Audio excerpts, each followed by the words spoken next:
अस्सलाम वालेकुम दोस्तों, मैं हूं आपका अपना दोस्त अवैस सुलड़ी।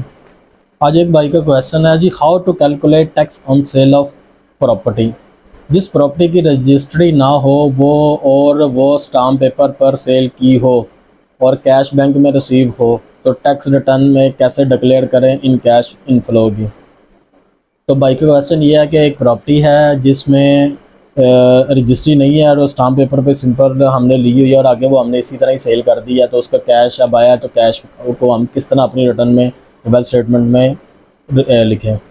तो मेरे भाई इसमें आपको मैं थोड़ा सा वाजिया कर दूं कि सिंपल कोई आपके पास रजिस्टर्ड डॉक्यूमेंट हैं तो वही आपकी प्रॉपर्टी कहलाती है, वही आपकी ओनरशिप कहलाती है, वही आपकी पोजेसन कहलाती है।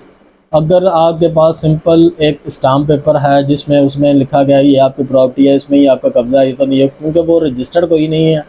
तो पहली तो मैं ये समझता हूँ कि ये टोटली इलीगल वे है।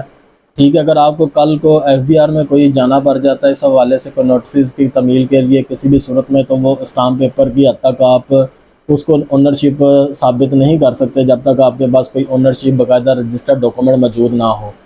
ठीक है, खाली stamp paper is not a matter कि आप उसमें आपके पास है और आप इसको कहें कि मैं यार ये मेरे पास ओनरशिप है, ये मेरे पास रजिस्टर्ड डॉक्यूमेंट है। तो कोई आपको, कोई गवर्नमेंट इंस्टीट्यूट, कोई डिपार्टमेंट आपको ये नहीं मानेगा कि ये आपका रजिस्टर्ड डॉक्यूमेंट है। तो हाँ, इसमें कुछ लोग कहते हैं कि जो हमारे देहात है ना उसमें इस तरह ही आगे से आगे ट्रांसफ़र की जाती है। तो मेरे भाई उसमें ट्रांसफ़र आपको प्रॉपर्टी की पोजेसन की हद तक दी जा सकती है, ओनरशिप की हद तक ट्रांसफ़र स्टाम्प पेपर पे नहीं की जा सकती जब तक प्रॉपर वो आप क्या कहते हैं पटवारी के पास जाके ट्रांसफ़र ना करवाएं या उसमें ऐड ना करवाएं जाए। उसमें भी ऐड किया जाता है कि यार ये उसमें क्या कहते हैं काश्तकार है, इसको हमने दिया ये काश्तकार, उसमें वो उसका नाम भी मेंशन होता है। ये सारा बाकायदा जब तक वो आपके पटवारी या चीज़ों में डॉक्यूमेंट रजिस्टर्ड ना हो तब तक उसी में भी नहीं होता।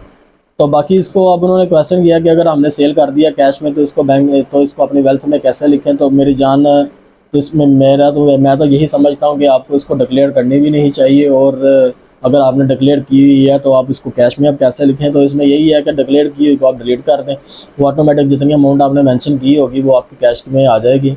तो बाकी अगर आप क्या चाह रहे हैं कि कोई कैपिटल गेन या इसका इस तरह का लें तो ये आप नहीं ले सकते। अगर आप लेंगे तो आपको लाजमन नोटिस आएगा, क्योंकि इसके एवज आपका कोई टैक्स नहीं कटा होगा, कोई आपने गवर्नमेंट को पे नहीं किया होगा, तो एफबीआर लाजमन आपको नोटिस करेगी और आपके लिए मुश्किलात आएंगी। तो ये थी एक छोटी सी वीडियो, उम्मीद है आपको पसंद आई होगी। बहुत शुक्रिया।